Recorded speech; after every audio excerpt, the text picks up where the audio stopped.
Bab 2234. Kesempatan untuk bangun lagi.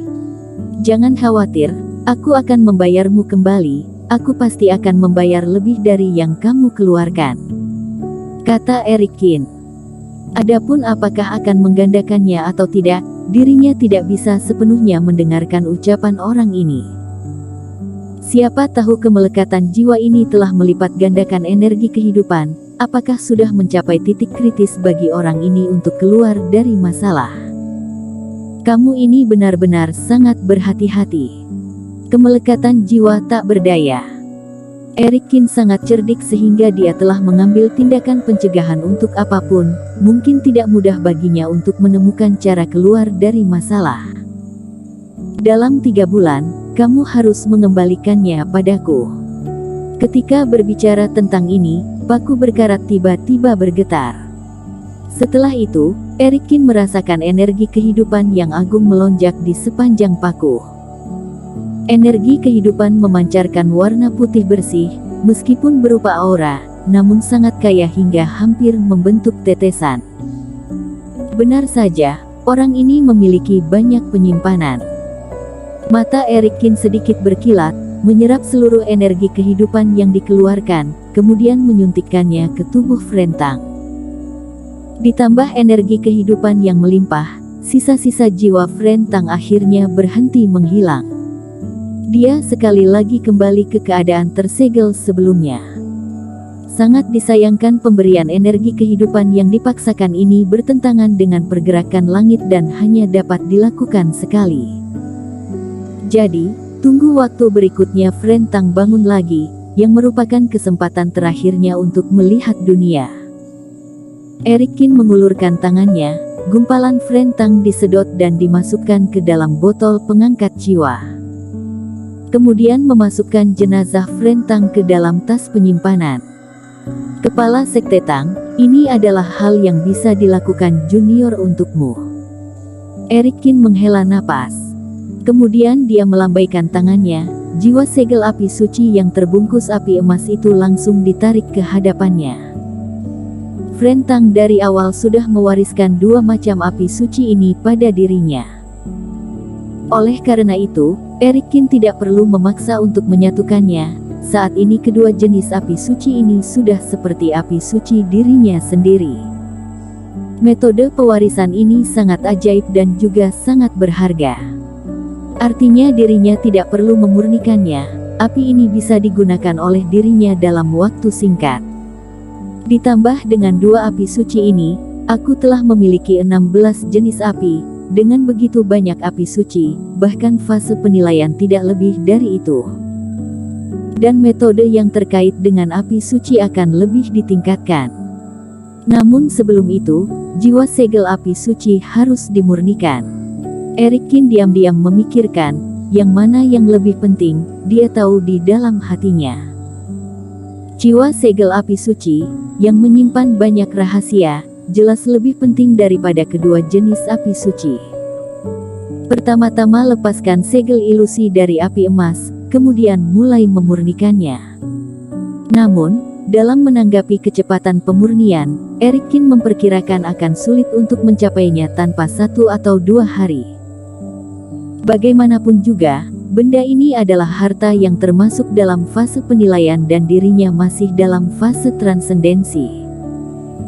Eric Kin dengan cepat memasuki keadaan meditasi, tetapi di luar, dia terkurung dalam kabut merah, dikelilingi oleh api suci yang sangat berbahaya. Suasana hati Willy Lu sedikit menurun. Kenapa teman seiman Kin tiba-tiba duduk? Kakak, apakah kamu tidak ingin keluar? Selain itu, bahkan jika kamu ingin berlatih teknik, biarkan aku keluar terlebih dahulu. Di seberang kabut merah, Willy Lu tidak hanya tidak bisa menebak apapun yang terjadi di dalam, tetapi dia juga tidak bisa melihat dengan jelas. Dia hanya bisa merasa dalam pandangan yang kabur, mayat Frentang dikumpulkan, kemudian Eric Kin duduk. Apa yang harus dia lakukan? Apakah dia akan terus berdiri di sini? Willy Lu hampir menangis. Tidak masalah jika Eric Kin duduk bersila selama 3 atau 5 hari, jika itu beberapa bulan, bukankah dirinya sama saja seperti sedang menderita di dalam api? Tepat ketika Eric Kin yang berada di dalam gua untuk berdoa bagi jiwa segel api suci. Di dalam istana es Arktik, sebuah kapal abadi yang indah mendarat di istana es pada 1 hari yang lalu. Ketika kapal abadi ini muncul, juga menimbulkan kehebohan. Apalagi ketika orang-orang yang keluar dari kapal abadi, 5 kekuatan besar dari fase penilaian keluar, penguasa istana es serta kedua nenek sedikit terkejut.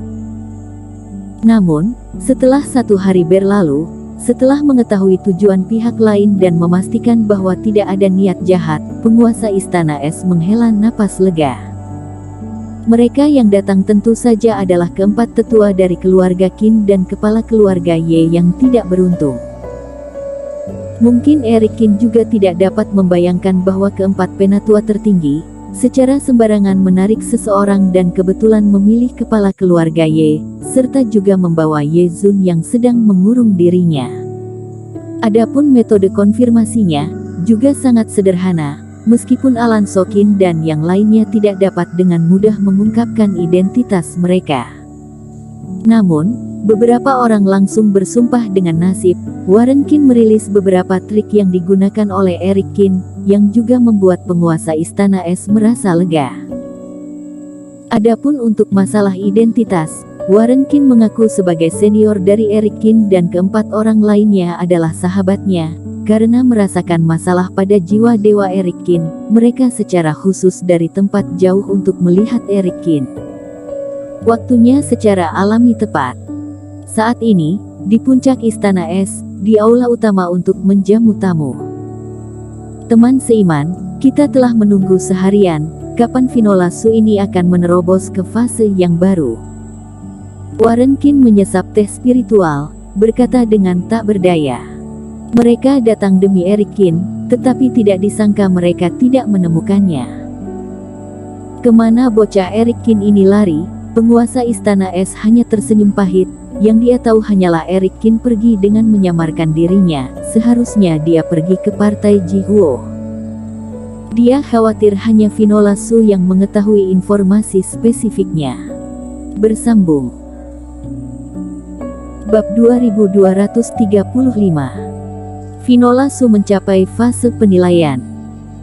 Tuan ketujuh, jangan khawatir, aku merasa Finola Su ini akan melakukan terobosan dalam 2 hari terakhir. Tidak masalah jika kita menunggu lebih lama lagi. Alan Sokin membujuknya. Lagi pula, semua orang telah berada di dalam perjalanan yang begitu lama, tidak masalah jika harus menunggu selama beberapa hari lagi. Warren Kin mengangguk, tahu bahwa masalah ini tidak bisa diburu-burukan.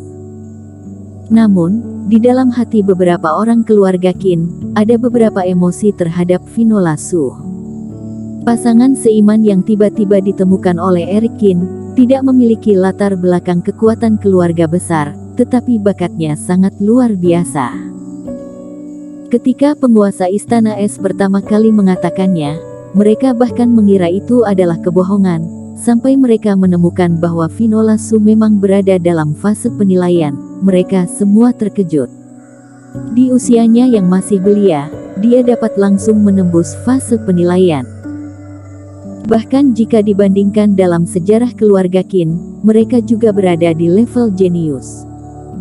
Ye Zun, yang terdiam di samping, merasa cukup bersemangat.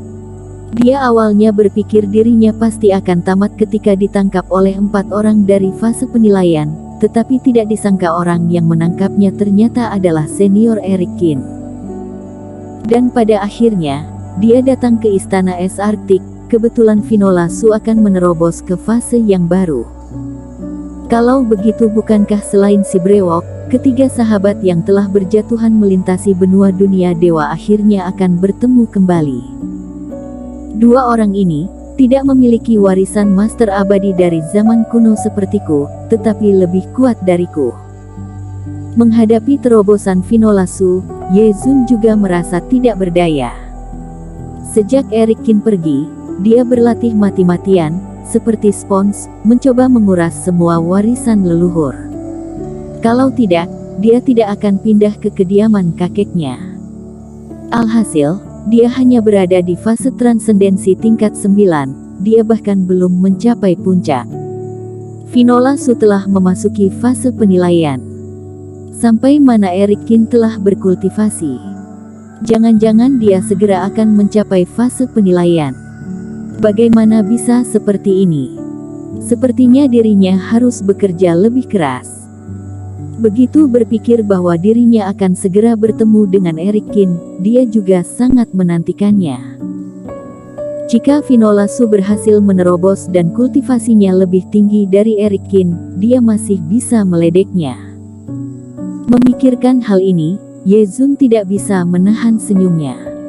Pada saat beberapa orang sedang berbicara, tiba-tiba ada getaran di aula istana tidak jauh.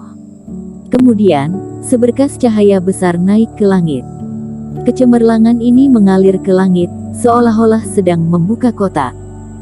Tiba-tiba, langit menjadi redup dan tanah menjadi gelap. Awan gelap yang tak terhitung jumlahnya berkumpul seperti pasang surut dari segala arah menuju istana es Arktik. Ini adalah guntur dari fase penilaian. Tampaknya Finola Su ini akhirnya akan mencapai fase penilaian. Saat semua orang merasakan adanya perubahan, mereka semua terbang keluar dari istana, melayang di udara, melihat ke arah aula itu. Finola Su mengurung dirinya kali ini adalah untuk menerobos ke fase yang lebih tinggi. Hal ini terkait dengan apakah dia bisa selamat dari guntur dengan lancar atau tidak. Karena itu, tidak peduli seberapa cemas Warren Kin dan yang lainnya, mereka hanya bisa menunggu dengan sabar. Dan kini, Finola Su akhirnya telah sampai pada momen fase penilaian. Guntur dan kilat menyambar di awan gelap. Guntur tebal bergulir seperti naga guntur. Apa yang terjadi selanjutnya adalah adegan yang menyebabkan para kultivator yang tak terhitung jumlahnya mengguncang pikiran mereka. Finola Su mengenakan pakaian putih, tali hijau mudanya berkibar, terbang keluar dari istana dengan tiba-tiba. Udara es mengalir melalui tubuhnya, ribuan kepingan salju berterbangan di sekelilingnya. Adegan ini sangat indah, seperti peri yang telah jatuh ke dunia, bertarung melawan guntur surga. Berkali-kali Finola Su mengalahkan guntur, meskipun pada akhirnya, napasnya melemah, sedikit darah menempel di sudut mulutnya. Tetapi guntur berhenti dan awan gelap runtuh. Seberkas cahaya ilahi menghujani Finola Su. Sepertinya lebih mudah untuk melewati guntur. Kekuatan wanita ini telah jauh melampaui ruang lingkup fase penilaian. Melihat Finola Su perlahan-lahan terbang ke bawah, duduk di depan istana, semua orang mengangguk kecil.